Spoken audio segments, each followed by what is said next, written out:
Hello everybody, we have Mr. Rajeev Budhiraja with us. He's the co-author of The Governance Gap, Unlocking India's Potential, along with the author Mr. Shashi Budhiraja. Hello sir, and thank you for joining us at Businessworld today. Thank you, Ruby. So I was going through your book and I realized that it is extremely factual and backed heavily by numbers, which of course is a great thing. But why write this book now at this stage in India's governance journey? So to start with, I'd like to clarify that it is my father's book. Sadly, he cannot be with us today. He passed away a little over 3 months back, and which is why I'm representing him. I discovered in clearing my father's papers news articles dating back to 1995, whether the state of bureaucracy or the state of education in the country. So his interest in governance went back decades. And he had a deep faith in India and firmly committed to India's progress. But one of the questions he consistently asked is, how much better can India do, right? So being proud of India's achievements, he kept saying, listen, how much better can we do? And in that context, he saw governance as the fulcrum that will help propel India to the next stage of development. His argument, and the books, covers two fundamental platforms. One platform is we are a vibrant democracy. We're the world's largest democracy. We have free elections. We have smooth changes of power. But what is the output in terms of the quality and dignity of life for the average Indian, in terms of governance, that democracy has delivered so far? So there's a bit of a gap there.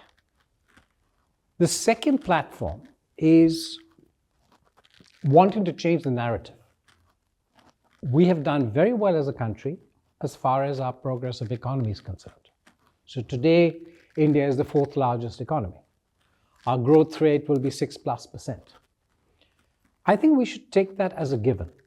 If we want to aspire to develop 20, 30, 40 years down the line, my father was keen that we change the narrative to the social indicators. Should we be complacent because India is now the 4th largest economy? Or should we have sleepless nights at the state of public health in rural India, or the lack of primary education in rural India? And I think that's the gap. So his ask was very much that, look, if we focus on governance, we can deliver to India's potential, because today the gap between potential and performance is lack of governance. So talking about performance, it's a pretty common criticism that a lot of governance is cosmetic, it is performative. So what is the gap that you see? What is the cosmetic part of governance that we see today versus what is true governance that's on ground? So, we have cases of both. If we take good reform, GST. GST is a case of a phenomenal reform. And, there will always be critics and always scope for improvement. But I believe that our trucks spend 60% of their time waiting before GST, right? So a new reform, a substantive reform, suddenly opens up the roadways. And cargo moves, shipment moves, economy thrives, right? Great reform. On the cosmetic side, I have a concern about the new rural employment scheme. So Maganrega, Mahatma Gandhi Rural Employment Scheme, was launched in 2005. 100 days committed employment. The new scheme, VBGRAMG, commits 125 days. But that is potentially cosmetic, because today Maganrega is only delivering 50 odd days of employment. Yes. And that too over the past 5 years. So where should we focus our efforts? Is it on improving the execution from 50 to 100, or changing the optics from 100 to 125? So we have cases of both. Right. So since we're talking about reforms that should actually look good in practice and not just on paper, do you think that there are any other ground level reforms that is often touted as something that is extremely groundbreaking, but it is not really so? No, so I think a reform or a exercise that is attempted but has not really succeeded is one of public-private partnerships. Okay. I think the stage of development that we are at, our needs are massive. We cannot stop the top-end growth, deep tech, space, AI, At the same time, we have major issues to fix. Public health, primary education, agriculture, state of manufacturing, right? So India's needs are massive. The government cannot do it alone. The private sector cannot do it alone. So I think we need a collaborative effort. But this collaborative effort has shining examples. If you take Israel, a desert state, is today seen as a leader in agri-technology. So from drip irrigation to rainwater harvesting to water management generally, their yields, their productivity in agriculture is world-class today. So our efforts in India in public-private partnership have not succeeded. And we need to identify the right spaces to do it in, because where outcomes are clear or demand is predictable, a PPP will work. So it won't work in public health, it will work in infrastructure. But even in those spaces, I think India's implementation of those projects in PPP has not been as successful as they can be. We haven't necessarily allocated risk appropriately between private and public sector. Issues become disputes, contracts get renegotiated, right? But we need everybody, and not just private, public, but also R&D, Yes. academia. So back to the Israel example, policymakers, academia, private sector, we're all working together. And I think that's the model India has tried, has not succeeded, but needs to make it happen. Okay, so that's a leaf that our policymakers can take from different countries. In fact, that is how our constitution too was formed. It was Indianized by taking the leaf from different countries' constitutions. Yes, and when you say Indianized, Lord Meghnad Desai talked about the Raisina model, Yes. right? So we do need to take ideas from elsewhere, but then adapt it to our requirements. So you also mentioned Mr. Desai in your book. But at the same time, I noticed that your book is not written in a linear fashion. It's written in a sectional fashion. We talk about lawmakers, we talk about policymakers, and we talk about agriculture, we talk about, say, the power sector. They're all distributed in sections. So why is that the case? Usually when we try to read history or the history of governance, or we try to understand why we are where we are, we usually try to do it in a linear fashion. Why is this book written the way it is? You're very right. The book is actually in two parts, right? So part one is the institutions of governance. Our legislative, our parliamentary system, our rule of law. And the second bit is the implementation of those institutions of governance in key sectors: agriculture, public health, education, etc.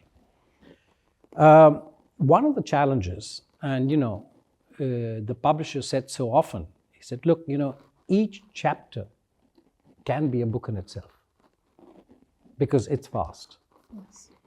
And so the big challenge was, how do you make it a cohesive read and give sufficient justice to each subject matter? Even then, there are gaps, right? So for example, in the institutions of governance, we did not include media. That is a significant player in terms of an institution. In the implementation, we did not include manufacturing, right? So we haven't been able to complete the entire gambit, but I think there was an effort to try and give a fairly robust, holistic picture. And that's why the book is in 2 parts. So given that you're mentioning some gaps, can we expect a second volume of the same book soon enough? I think it's too early, but I certainly feel that, one is taking feedback, one is taking inputs from well-wishers and those who spend time and effort. And I'm certainly keeping note of all those comments coming in, and we'll look at it in due course. Great, sir. So getting back to our topic of governance, there is often an issue of the widening gap of have and have-nots, not just in India, world over, as we can see in more capitalistic countries.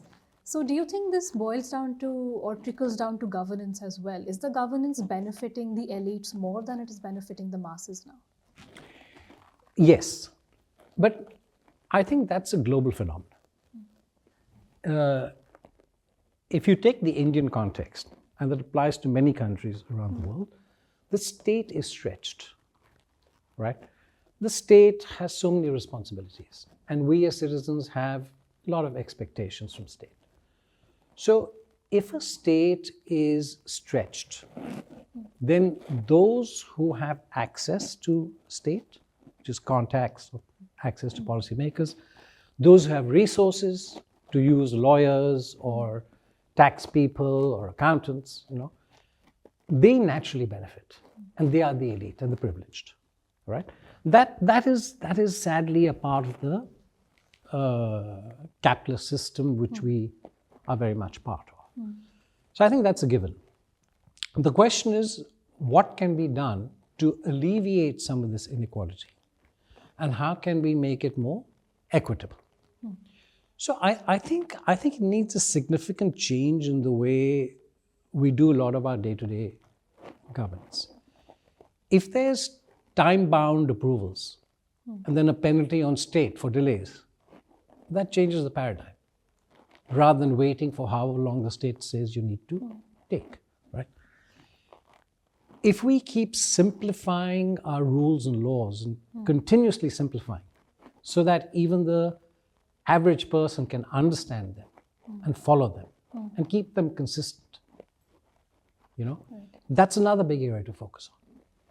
If we can move to public dashboards, which are available, accessible, with clear deliverables and penalties, I think if we can move to judicial reform, we have 4.4 crore cases pending. Yes.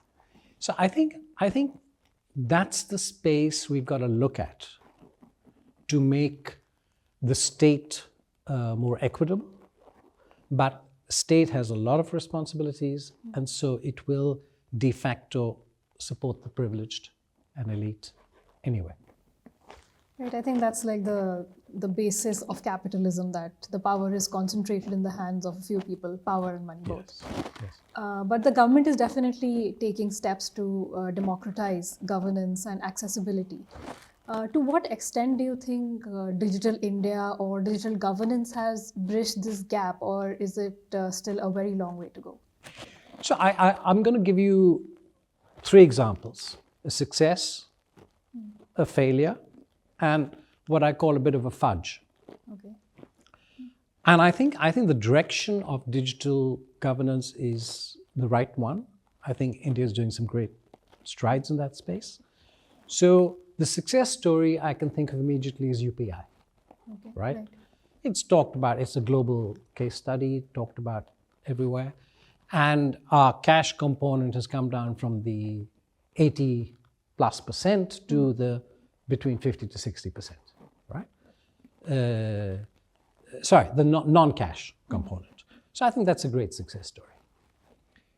If you take rural employment, Manrega, the introduction of Aadhaar-linked payment was actually a negative.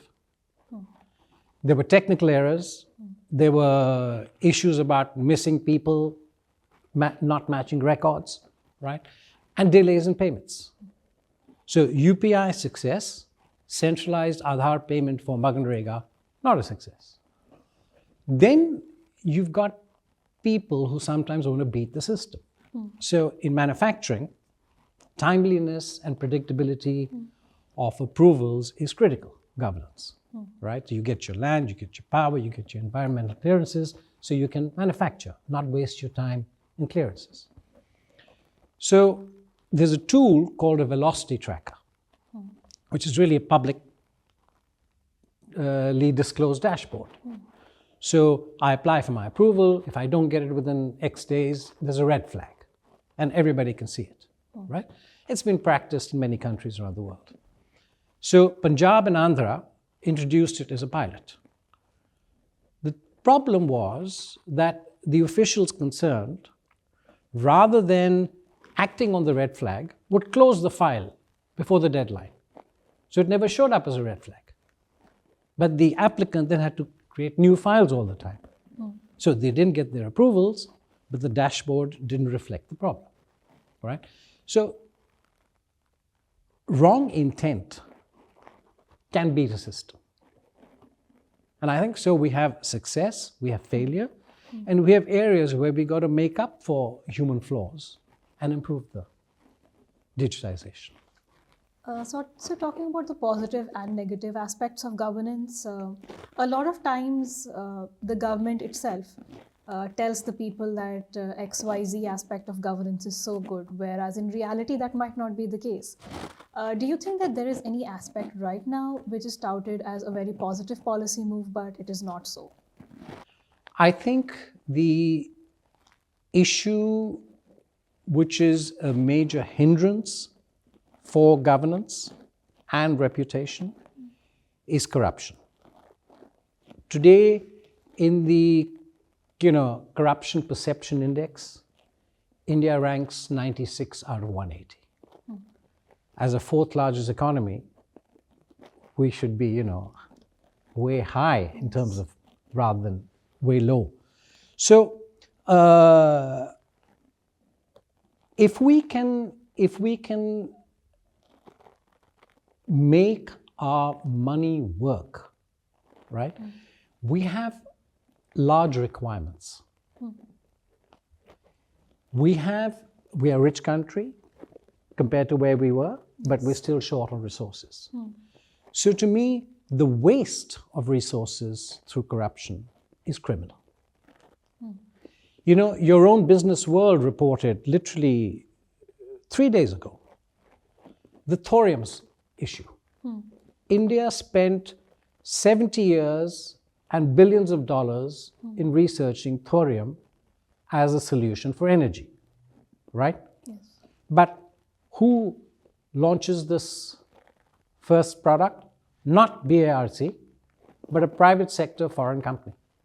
Now, there's other related issues that were a challenge. I won't get into it, right?